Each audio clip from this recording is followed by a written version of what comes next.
Hello students, today we are going to see these two exercise questions. This one is the second type of topic number 5.6. First we have seen that variation of acceleration due to gravity due to altitude म्हणजे पृथ्वीपासून जो जो उंचावर वरती जावे तो ग्रॅव्हिटीची value कमी होत जाते. याच्यासाठीचं आपण एक एक्सप्रेशन हे हे एक्सप्रेशन शिकलो होतो बघा. GH is equal to GH means gravity at height H is equal to G1 minus 2H upon R. हे एक्सप्रेशन आपण अगोदर शिकलेलो आहेत. फर्स्ट 5.6 मध्ये 4 टॉपिक्स आहेत, सब टॉपिक्स व्हेरिएशन ऑफ ग्रॅव्हिटीवर. तर ग्रॅव्हिटी, पृथ्वीची ग्रॅव्हिटी कशी कशी बदलते, केव्हा केव्हा बदलते, तर त्याचे 4 पॉइंट्स आपण बघणार आहेत. त्याच्यातला पहिला पॉइंट म्हणजे उंचीनुसार बदलते, अल्टिट्यूडनुसार बदलते. Variation of gravity due to altitude किंवा according to altitude. Here H is the height of the object which is brought or taken to some height H above the earth's surface. R is the radius of the earth. G is the acceleration due to gravity on the surface of the earth, and G suffix H is the acceleration due to gravity at height H above the earth surface. So we have seen this one. Now second type of variation of acceleration due to gravity due to depth below the earth surface. म्हणजे आता बघा, पृथ्वीच्या जो जो वर जावे तो gravity कमी होते हे आपण पाहिलं. आता पृथ्वीच्या अंतरंगात आतमध्ये जो जसं जावे केंद्रकाकडे, पृथ्वीच्या सेंटरकडे, तसं पण ग्रॅव्हिटी बदलत जाते. पण बदल कोणत्या प्रकारचा आहे, वाढते का घटते, तर ती घटत जाते, कमी कमी होत जाते, ते आपल्याला बघायचं आहे. तर याच्यावर क्वेश्चन त्या सेम टॉपिकवर, याचे हेडिंग खरं तर काय आहे, variation of acceleration due to gravity with डेप्थनुसार. डेप्थ म्हणजे खोली. तर त्याच्यावर क्वेश्चन कसा येऊ शकतो बघा. Obtain the formula for acceleration due to gravity at a depth D. आता बघा, ही फुल बाहेरची आउटर बाउंड्री जी आहे एवढी अर्थ आहे, ही अर्थ आहे आउटर बाउंड्री, आणि आपण सपोज त्या अर्थच्या सेंटरच्या डायरेक्शनला असं खोदत खोदत गेलो आणि या P या पॉइंटला, R हा पॉइंट इथे on the surface of the earth आणि P हा point below the earth surface आहे at a depth small D एवढ्या डेप्थवर आहे. मग हे किती पण किलोमीटर असू शकतं डेप्थ ही. आता या ठिकाणी तो ऑब्जेक्ट, आपण इथला ऑब्जेक्ट इथं नेला, खोदत खोदत गेलो आणि इथं आणला, तर या ठिकाणी अर्थची ग्रॅव्हिटी किती असेल, म्हणजे इथं सरफेसवरती ती स्मॉल जी इतकी असते. On the surface of the earth small G ची व्हॅल्यू आपण यूज करतो, ती असते 9.8 मीटर पर सेकंड स्क्वेअर. पण जर आपण हाच ऑब्जेक्ट इथं P या ठिकाणी नेला, इनसाइड और बिलो अर्थ सरफेस, तर त्या ठिकाणी जी ची व्हॅल्यू कमी होईल का जास्त होईल का तितकीच राहील, काय होईल हे आपल्याला बघायचे आहे. तर बघा, क्वेश्चन कसे येऊ शकतो. ऑब्टेन द फॉर्म्युला, म्हणजे हा फॉर्म्युला मिळवायचा आहे कशासाठी, जी साठी, acceleration due to gravity at a depth D. G suffix D म्हणजे acceleration due to gravity at a depth D below the earth surface, सरफेसच्या खाली, म्हणजे इनसाइड द अर्थ. आता बघा answer. Point number 1. The earth can be considered to be a sphere made of large number of concentric uniform spherical shells. आता बघा, या ठिकाणी आपण एक कन्सिडरेशन करायचे की अर्थ ही एकदम एक्झॅक्ट स्फेरिकल नाही. हे तुम्हाला माहिती आहे, शेप ऑफ द अर्थ हा एक्झॅक्ट कसा आहे, तर पोल्सला फ्लॅट आहे आणि इक्वेटरला तो बल्ज आहे. म्हणजे ऍक्च्युअल मध्ये शेप ऑफ अर्थ असा डिस्क सारखा म्हटलं तरी काही वावगं ठरणार नाही. ऍक्च्युअली असा हा शेप आहे अर्थच्या. आता हा नॉर्थ पोल, हा साऊथ पोल आणि हा इक्वेटर किंवा विषुववृत्त आपण त्याला म्हणतो. म्हणजे जो पृथ्वीचे दोन इक्वल पार्ट्स करू शकेल, north hemisphere and south hemisphere. आता अर्थ ही स्फिअर नाही ऍक्च्युअली. स्फिअर म्हणजे एकदम गोल असा शेप किंवा आकार तिचा नाही, असा आकार नाहीये, असा ओव्हल शेप्ड आहे. तर मग कन्सिडरेशन करावं लागेल की बघा, the earth can be considered to be a sphere. अर्थला मानून घ्या की ती स्फिअर आहे. हा, स्फिअर म्हणजे एक सारखी गोल आहे, made of large number of concentric uniform spherical shell. आता पृथ्वी ही स्फेरिकल मानून घ्या आणि तिच्यामध्ये अशा शेल्स आहेत. शेल्स म्हणजे या चकत्या, हा अशा असे चकत्या ज्या असतील रिंग सारख्या, तर त्या नंबर ऑफ असतील. ह्या अशा चकत्या असतील म्हणजे एक थर, थरावर थर असा, तर अनेक थरांची ती बनलेली आहे. नंबर ऑफ, असे नंबर ऑफ म्हणजे सो मेनी असतील, तर ह्याला म्हणायचं शेल. ही फर्स्ट सेल, ही सेकंड, थर्ड. तर असं मानूया, हा, made up of large number of concentric. Concentric means circles having common centre. आता बघा, हे सर्व सर्कल्सचं सेंटर एकच आहे. Circles having common centre. ज्या सर्कल्सचं सेंटर, अनेक सर्कल्सचं सेंटर, सर्कल म्हणजे वर्तुळे, त्यांचं सेंटर एकच असते, त्याला म्हणतात कॉन्सेंट्रिक सर्कल्स. मग या ठिकाणी large number of concentric uniform म्हणजे एक सारख्या जाडीच्या स्फेरिकल शेल्स आहेत. अशा स्फेरिकल शेल्सने अर्थ बनलेली आहे असं आपण मानूया. ओके. आता सेकंड पॉइंट बघा. एवढा पॉइंट समजला. Earth can be considered to be a sphere made of a number of concentric spherical uniform spherical cells. Second point, when an object is on the surface of the earth, जेव्हा पदार्थ हा इथं on the surface of the अर्थ असेल, तर it experiences a gravitational force. तर तो object, अर्थ, त्याला उडते किंवा ऍक्सलरेट करते. म्हणजे तो एक्सपिरियन्स घेतो कशाचा, अनुभव घेतो कशाचा, ग्रॅव्हिटेशनल फोर्सचा. म्हणजे कोणीतरी त्याला अट्रॅक्ट करत आहे असा तो ऑब्जेक्ट अनुभव घेतो. When an object is on the surface of the earth it experiences the gravitational force. जेव्हा तो सरफेस, एखादा पदार्थ सरफेस वर असेल अर्थच्या, तर तो अनुभव घेतो कशाचा, ग्रॅव्हिटेशनल फोर्सचा.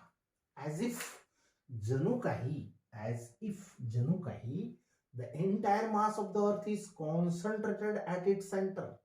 जणू काही पूर्ण पृथ्वीचं मास एकवटलेलं आहे या बिंदूपाशी. कॉन्सन्ट्रेटेड, ॲज इफ म्हणजे काय, जणू काही. ऍक्च्युअल मध्ये पॉसिबल नाही, जणू काही म्हणजे इमॅजिन आहे. तर as if the entire mass of the earth is concentrated at its centre. जणू काही पूर्ण पृथ्वीचं मास ह्या पॉइंटला, सेंटरला एकवटलेलं आहे असा तो ऑब्जेक्ट अनुभव घेतो. म्हणजे त्याच्या पृथ्वीच्या सेंटरकडे तो आकर्षिला गेलेला असतो. आणि ते आकर्षण बल म्हणजे ग्रॅव्हिटेशनल फोर्स हा त्याच्यावर ऍक्ट होत असतो. म्हणजे तो पदार्थ त्या ग्रॅव्हिटेशनल फोर्सचा अनुभव घेत असतो. ओके. Second point. आता बघा, on the acceleration due to gravity on the surface of the earth is, पृथ्वीच्या सरफेसवर कुठंही जी ची व्हॅल्यू किती असते, capital GM upon capital R square. आता या ठिकाणी G small g म्हणजे acceleration due to gravity, capital G means universal gravitational constant, capital M means mass of the earth total full, and capital R is the radius of the earth. OR is the radius of the earth. तर याला आपण relation between small जी आणि capital G असंही म्हटलं आहे. तर पृथ्वीच्या सरफेसवर ग्रॅव्हिटी किती असते तर इतकी असते, Gm/r². ओके. आता नेक्स्ट पॉइंट बघा, ॲज्युमिंग दॅट. ॲज्युम करणे म्हणजे काय, मानून घ्या की, असे मानून घ्या किंवा समजूया. Assuming that the density of the earth is uniform. बघा, ही गोष्ट ॲज्युम करायची काय गरज आली, की assume that density of the earth is uniform म्हणजे पृथ्वीची घनता एकसारखी आहे असं समजूया. पण असं का समजायचं, कारण पृथ्वीची घनता डेन्सिटी ही एक समान नाही. कारण पृथ्वीवरती कुठं सॉइल आहे म्हणजे माती आहे, कुठं रॉक्स म्हणजे खडक आहेत, त्यांचे पण डिफरंट टाइप्स आहेत. कुठला रॉक सॉफ्ट असेल, कुठला हार्ड असेल, अजून इनसाइड द अर्थ त्या ठिकाणी लाव्हा वगैरे आहे. तर अशा अनेक डिफरंट पाणी आहे, समुद्राचं पाणी आहे, आणि म्हणून पृथ्वीची डेन्सिटी ही एकसारखी युनिफॉर्म नाही. परंतु आपण काय करूया, मानून घ्या, समजूया की पृथ्वीची घनता एकसारखी आहे. एकसारखी आहे म्हणजे काय, कुठं पण मेजर केली ती सेम येईल, कॉन्स्टंट येईल. तर assuming that the density of the earth is uniform. मग mass of the earth is given by, जर डेन्सिटी सेम आहे तर मास ऑफ द अर्थ त्यावेळेला किती असेल ते फाइंड करूया. Mass of the earth is given by. Mass कसं फाइंड आउट करतात, व्हॉल्यूम इंटू डेन्सिटी, किंवा तुम्हाला डेन्सिटीचा फॉर्म्युला माहित असेल, density is equal to mass upon volume. Mass upon volume हा डेन्सिटीचा फॉर्म्युला आहे, मास अपॉन व्हॉल्यूम. आता आपल्याला मास पाहिजे असेल तर काय करायचं, व्हॉल्यूमला डेन्सिटीला मल्टिप्लाय करायचं, तर तुम्हाला काय मिळेल मग, मास. म्हणून मासचा फॉर्म्युला काय असेल, व्हॉल्यूम इंटू डेन्सिटी असा असेल. तर बघा, हा मास, अर्थचं मास आपण किती कन्सिडर केलंय, capital M is equal to volume of the earth into density of the earth. आता एकच डेन्सिटी आपण कन्सिडर करणार आहे, एकच डेन्सिटी अर्थची आहे असं आपण कन्सिडर करणार आहे, म्हणून ती रो इतकी आहे असं मानूया. अर्थची डेन्सिटी, टोटल अर्थची युनिफॉर्म डेन्सिटी आहे आणि ती किती आहे, रो इतकी आहे असं मानूया. मग डेन्सिटी झाली रो. मास कसं फाइंड करायचं समजलं की नाही, या फॉर्म्युल्यावरून density equal to mass upon volume असतो, पण तो व्हॉल्यूम इकडे मल्टिप्लाय केला तर मास आपल्याला फाइंड आउट करता येईल. आता mass is equal to volume into density, बरोबर. मग डेन्सिटी आपण सपोज रो एवढी आहे अर्थची असं मानूया. युनिफॉर्म डेन्सिटी किती आहे अर्थची, रो.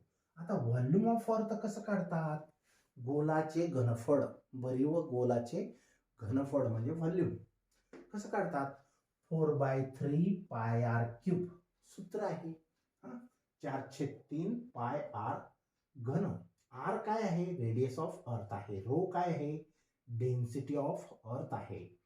पाय is the constant, 4/3 is the numerical number and it is always constant. Okay, so mass is equal to 4/3 pi r cube rho.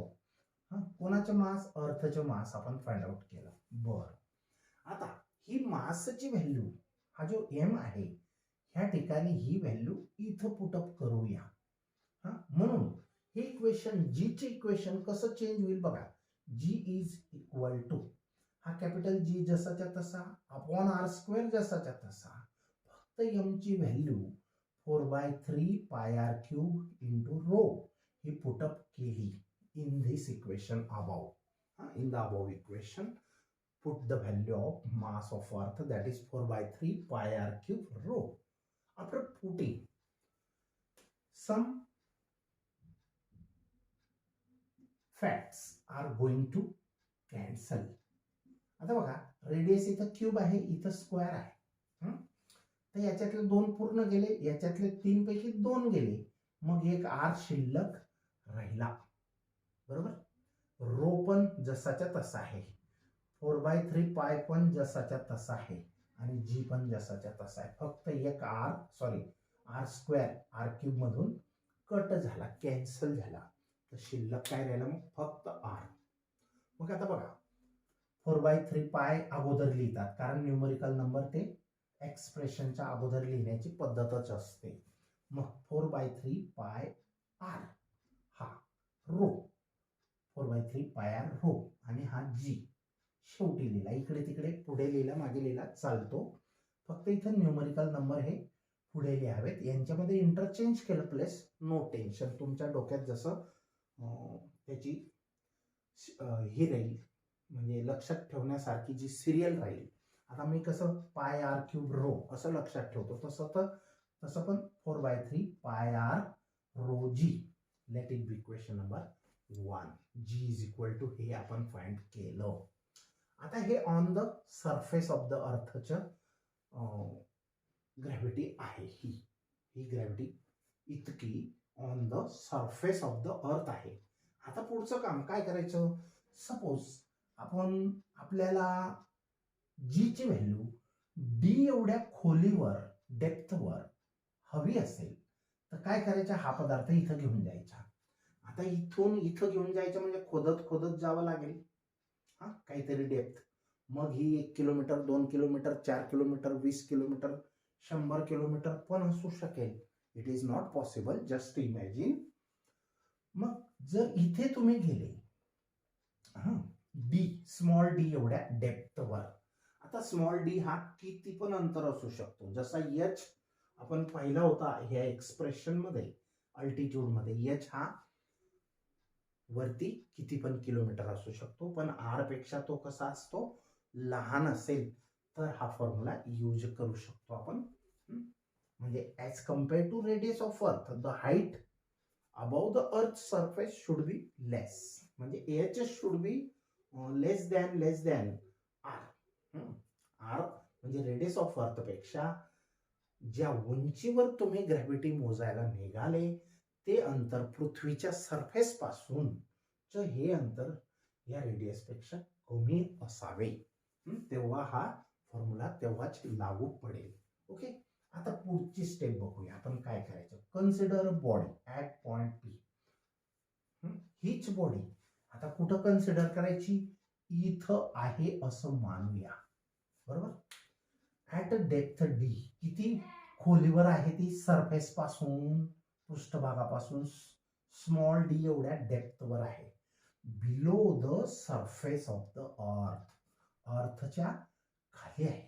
As shown in the figure मध्ये दाखविल्याप्रमाणे. आता here the force on a body. आता बघा जेव्हा हा पदार्थ इथं होता तेव्हा या फुल अर्थचं अट्रॅक्शन त्याच्यावर होतं. पण आता तो डी एवढ्या डेप्थवर गेल्यावर हा जो कव्हर आहे सपोज एवढा, तेवढ्या मासचं अट्रॅक्शन त्याच्यावर राहणार नाही. मग कोणाचं राहील, तर फक्त ही जे इनर सर्कल आहे, अर्थ एवढीच आहे, आणि मास कमी झालं म्हणजे डेप्थ डी एवढ्या खोलीवर त्याला आणल्यानंतर एवढ्याच मासचा इम्पॅक्ट किंवा ग्रॅव्हिटेशनल फोर्स हा त्या ऑब्जेक्टवर ऍक्ट होणार आहे. या बाकीच्या कव्हरचा ग्रॅव्हिटेशनल फोर्स, या कव्हरच्या मासमुळे जो ग्रॅव्हिटेशनल फोर्स आहे तो ऍक्ट होणार नाही. कारण आपण न्यूटन्सच्या युनिव्हर्सल लॉ ऑफ ग्रॅव्हिटेशन मध्ये पाहिलेलं आहे की every particle of matter attracts every other particle of matter with a force. तर प्रत्येक पार्टिकल प्रत्येक दुसऱ्या पार्टिकलला अट्रॅक्ट करत असते विथ अ फोर्स. मग तसं जेव्हा या ऑब्जेक्टला इथून इथं आणलं तेव्हा फक्त एवढा जो अर्थ आहे त्याचं जे मास असेल त्याच्याच ग्रॅव्हिटेशनल फोर्स याच्यावर ऍक्ट होणार आहे. म्हणजे ग्रॅव्हिटेशनल फोर्स त्याच्यावर ऍक्ट होणारा कसा होणार आहे, मास कमी झाल्यामुळे कमी ऍक्ट होणार आहे. कारण होल अर्थ सरफेसवर जेव्हा होता तेव्हा मास अर्थचं जास्त होतं, म्हणून gravitational force on the surface of the earth ऑब्जेक्टवर जो होता तो जास्त होता. तर ही महत्वाची गोष्ट आहे बघा. तर here the force on a body at P, P या ठिकाणी फोर्स ऑन अ बॉडी, ह्या बॉडीवर ऑब्जेक्टवर due to outer spherical shell, ही जी आउटर स्फेरिकल शेल आहे shown by the shaded region, हा जो छायांकित किंवा शेडेड रिजन जो आहे, तर cancel out due to symmetry, सिमेट्रीमुळे त्या शेलचा म्हणजे पृथ्वीच्या एवढ्या मातीच्या मासचा ग्रॅव्हिटेशनल फोर्स जेव्हा पदार्थ इथून इथं आणला म्हणजे इथं असल्यावर ऍक्ट होणार नाही. मग कोणता फोर्स ऍक्ट होईल, जो रिमेनिंग मास आहे अर्थच त्याच्याच फक्त त्याच्यावर ग्रॅव्हिटेशनल फोर्स हा ऍक्ट होईल. मग नेट फोर्स म्हणजे एकूण force, the net force on P, P ह्या पॉइंटवर ऑब्जेक्ट असेल, पदार्थ असेल, बॉडी असेल, तर the net force on P is only due to the inner sphere, फक्त इनर स्फिअर मुळे जो फोर्स ऑफ ग्रॅव्हिटेशन असेल तो फक्त त्याच्याच मुळे असेल, या बाहेरच्या कव्हर मुळे नसेल. Of inner sphere of radius OP, OP he radius किती आहे, आर मायनस डी. कारण बघा ओ टू आर ही रेडियस आपण किती सपोज केलेली, मानलेली आहे, ऍझ्युम केलेली आहे, कॅपिटल आर, आणि त्याच्यामधून डी हा कट झाला. मग रेडियस किती राहिली अर्थची, आता पूर्ण आर मधून डी कट केला म्हणजे मायनस केला, आर मायनस डी इतकी रेडियस आता शिल्लक आहे अर्थची. आणि ह्या रेडियस मध्ये जे मास आहे त्याचाच ग्रॅव्हिटेशनल फोर्स फक्त या पदार्थावर ऍक्ट होणार आहे. म्हणून OP inner sphere of radius OP is equal to R minus D. आता acceleration due to gravity because of this sphere is, आता ह्या स्फिअर मुळे फक्त अगोदरची ग्रॅव्हिटी जी होती ती कोणत्या स्फिअर मुळे होती, टोटल अर्थ, फुल अर्थ होती. पण आता एवढा कव्हर काही कामाचा नाही. ह्या ऑब्जेक्टवर ग्रॅव्हिटेशनल फोर्स ऍक्ट करण्यासाठी फक्त ह्या इनर सर्कल की ज्याची radius capital R minus small D इतके आहे त्याचाच फक्त ऍक्शन होईल फोर्सची, ग्रॅव्हिटेशनल फोर्सची. बरं, मग असंच आपल्याला जी लिहायचं असेल तर जसा हा लिहितो आपण ऑन द सरफेस, जी ची value capital G M upon R square असते, तर इथं काय फरक पडणार आहे, इथं आल्यानंतर या ऑब्जेक्टला इथून इथं आणल्यानंतर काय होणार आहे, तर फक्त ही रेडियस चेंज होणार आहे आणि मास पण चेंज होणार आहे, दोन गोष्टी चेंज होणार आहेत. तर बघा मग ऍक्सेलरेशन ड्यू टू ग्रॅव्हिटी इथं इथल्यापेक्षा कमी आहे का जास्त आहे हे आपल्याला अजून माहीत नाही. तेच तर जाणून घ्यायचं आहे की ती कमी होते ग्रॅव्हिटी जो जो खाली पृथ्वीच्या अंतरंगात केंद्रकाकडे जावे तो पृथ्वीची ग्रॅव्हिटी कमी होते का जास्त होते हेच तर चेक करायचे आहे. जसं आपण अगोदरच्या एक्सप्रेशन मध्ये पृथ्वीपासून जो जो वरती जावे तो ग्रॅव्हिटी म्हणजे G H, gravitational acceleration due to gravity at height H goes on decreasing as you go on increasing the h. तसं आता या ठिकाणची जी ग्रॅव्हिटी आहे कुठं या ठिकाणची ती फाइंड आउट करूया. फॉर्म्युला सेम आहे लॉजिकली, फक्त फरक काय आहे, आता मास इथं पूर्ण होतो या ठिकाणी, पण इथं मात्र आता इथं आणल्यानंतर मास चेंज होणार आहे. मग आता फुल अर्थचं मास आपण कॅपिटल एम यूज केलं होतं, आता ह्या अर्थचे मास की जिची रेडियस आर मायनस डी आहे तिचं मास आपण एम डॅश एवढं मानूया, सपोज करूया. Let M dash with the mass of the inner sphere and radius, ही जी रेडियस आहे ती पण बदलेल, किती, आर मायनस डी, स्क्वेअर आहे तर स्क्वेअर, बरोबर. जी डी इकडे जी डी मुद्दाम सफिक्स डी लावायचा का, कारण ही acceleration due to gravity at a depth D आपण फाइंड आउट करायला निघालेलो आहेत. म्हणजे ही वेगळी आणि ही वेगळी आहे की नाही हे पण समजेल आपल्याला, बरोबर. आता जसं हे मास आपण पृथ्वीचं मास कसं फाइंड आउट केलं होतं, व्हॉल्यूम इंटू डेन्सिटी या फॉर्म्युल्याने, तसंच आता हे मास डेन्सिटी मात्र सेम राहील, डेन्सिटी बदलणार नाही, कारण आपण फुल अर्थ आपण युनिफॉर्म डेन्सिटीची आहे असं गृहीत धरलं किंवा कन्सिडर केलं होतं, ॲज्युम केलं होतं, बरोबर.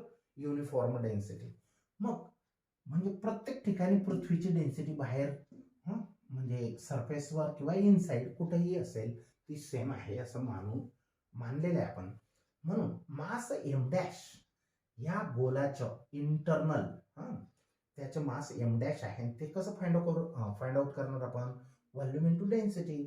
पण व्हॉल्यूम आता कोणतं राहील, volume of the inner sphere की ज्याची रेडियस काय असेल आर मायनस डी असेल आणि डेन्सिटी मात्र सेम असेल. आता बघा M dash is equal to, हे व्हॉल्यूम चेंज होईल फक्त डेन्सिटी रो जशीच्या तशी राहील. मग M dash is equal to volume.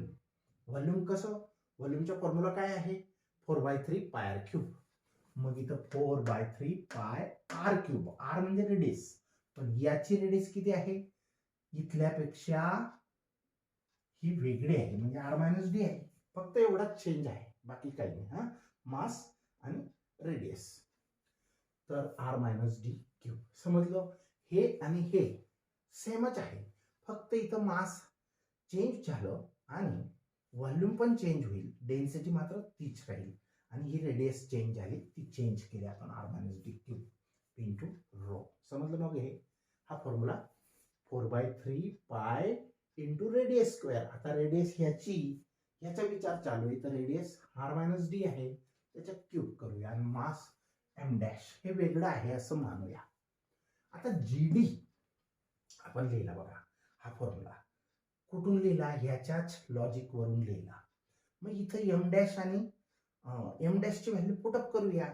G D is equal to capital G जसाच्या तसा, G D is equal to capital G जसाच्या तसा. एम डॅशची व्हॅल्यू आपण आत्ताच तयार केली, किती, ही सगळी इथं पुटअप करा या एम डॅशच्या ठिकाणी.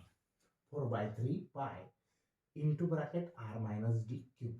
हा रो मात्र सेम, डेन्सिटी दोघं वेळची सेम आहे ते मानलेलं आहे आपण. मग जी एम डॅशची व्हॅल्यू ही टाकली, जी एम डॅश अपॉन हा आर मायनस डीचा स्क्वेअर असा लिहिला, सेम टू सेम. ओके, आता काय कॅन्सल होऊ शकतं हे बघा, हा पूर्ण स्क्वेअर ही ब्रॅकेट आणि इथं क्यूब आहे त्याच ब्रॅकेटचा, फक्त या 3 मधून हे 2 कट झाले, तर शिल्लक काय राहिला, single R minus D in bracket, rho जसाच्या तसा आर मायनस डी जैसे थे हा तो कट होऊन इतके शिल्लक राहिला, पाय जसाच्या तसा 4/3 जसाच्या तसा, जी जसाच्या तसा. मग जी डी ची व्हॅल्यू ही मिळवली इक्वेशन 2, जसं इक्वेशन 1 मिळालं होतं. आता आपल्याला पाहिजे जी डी, आपल्याला पाहिजे जी डी. मग जे पाहिजे त्या इक्वेशनला दुसऱ्या इक्वेशनने डिव्हाइड करायचं, म्हणजे equation 2 divide equation number 2 by 1. आता ह्याने का डिवाइड करायचं, कारण जी डी ची व्हॅल्यू वरती येणार, याला डिवाइड केलं ह्याने तर जी डी वरती आणि जी खाली येणार, न्यूमरेटर डिनोमिनेटर, आणि ह्या जीला त्वरित इकडे पाठवता येतं, म्हणजे जी डी ची व्हॅल्यू आपल्याला फाइंड करायला इझी पडतो, रेसिप्रोकल वगैरे करायची झंझट नाही. म्हणून बघा, डिवाइड इक्वेशन 2 बाय 1, 2 ला 1 ने डिवाइड करा. मग हे G D left side upon G, left upon left झाली.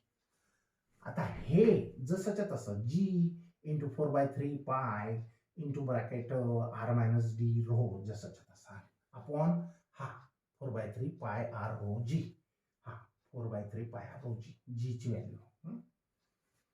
आता ह्याच्यात काय कॅन्सल होईल, G gets cancel, rho gets cancel, same आहेत, 4/3 पाय कॅन्सल.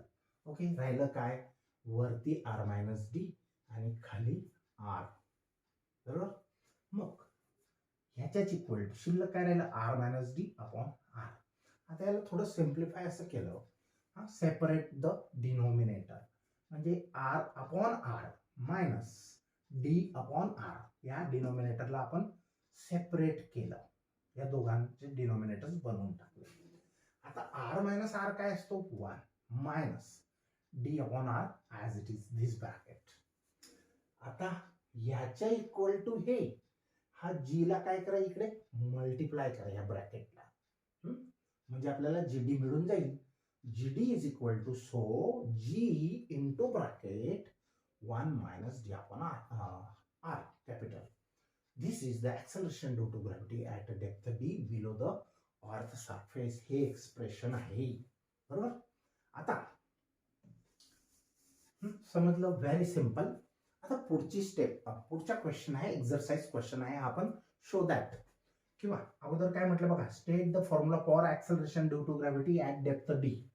हा, डी एवढ्या डेप्थवर ॲक्सेलरेशन ड्यू टू ग्रॅव्हिटीचा फॉर्म्युला लिहा. हाच इथे लिहिला.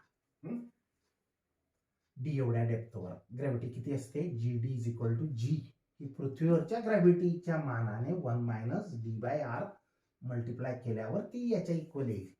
आता बघा याच्यामध्ये हा पृथ्वीवरचा जी ऑन द सरफेस, हा ही जी जो व्हॅल्यू आहे on the surface of the earth आहे, आणि जी डी जी व्हॅल्यू आहे ती below the surface at depth D च्या ठिकाणची ग्रॅव्हिटी आहे. आता या दोघांमध्ये कोण ग्रेटर किंवा कोण स्मॉलर कसं डिसाइड करतात, तर बघा तर याच्यावरून आपल्याला असं दिसतं की 1 मायनस डी अपॉन आर हा जो फॅक्टर आहे, हा या जी ला कमी करणारा फॅक्टर आहे. म्हणजे हा जी मोठा असावा, हा फॅक्टर जो आहे 1 मायनस समथिंग. आता 1 मधून समथिंग मायनस केलं तर 1 पेक्षा लहान आन्सर येईल ना, मग लहान नंबर येईल, आणि लहान नंबरने जी ला मल्टिप्लाय केलं तर तो जी ची व्हॅल्यू अजून लहान करेल. मग तो लहान करेल तेव्हा कुठं जी डी च्या इक्वल तो येणार आहे, म्हणजे जी ची व्हॅल्यू ह्या जी डी पेक्षा जास्त आहे, याचा गेसिंग असा केला जाईल. ओके, आता state the formula for acceleration due to gravity. हा, ॲक्सेलरेशन ड्यू टू ग्रॅव्हिटीचा फॉर्म्युला स्टेट म्हणजे लिहा नुसता. कोणत्यासाठी, special case at depth D. आणि अजून लिहा दुसरा फॉर्म्युला कोणता, अल्टिट्यूड एच आपण लिहा अल्टिट्यूडचा. हेच शो दॅट, आणि त्या दोघांचे फॉर्म्युले लिहिल्यानंतर शो दॅट म्हणजे सिद्ध करा काय, their ratio is equal to, त्यांचा रेशो, कोणाचा रेशो, जी डी आणि जी एच यांचा रेशो जर घेतला तर हे आन्सर मिळतं, हे शो करा. इक्वल टू ॲझ्युम दॅट, असं माना की एच ही हाईट रेडियस ऑफ अर्थ पेक्षा फार फार लहान असेल. आता बघा, for an object at a depth d acceleration due to gravity of the earth is, d एवढ्या डेप्थवर ॲक्सेलरेशन ड्यू टू ग्रॅव्हिटी अर्थची इतकी असते. आणि अजून दुसरी गोष्ट ऑल्सो, अजून the acceleration due to gravity at smaller altitude h एवढ्या अल्टिट्यूडवर ग्रॅव्हिटी किती असते, जी एच असते. तीही, हे दोघं फॉर्म्युले पण हे आधी शिकलो याच्या अगोदर, आणि हा आत्ताच शिकलो.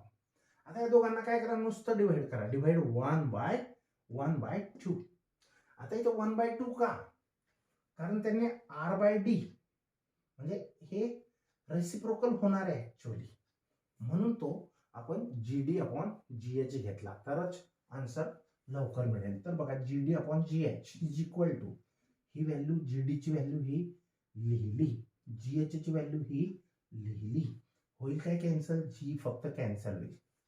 मग राहिलं काय,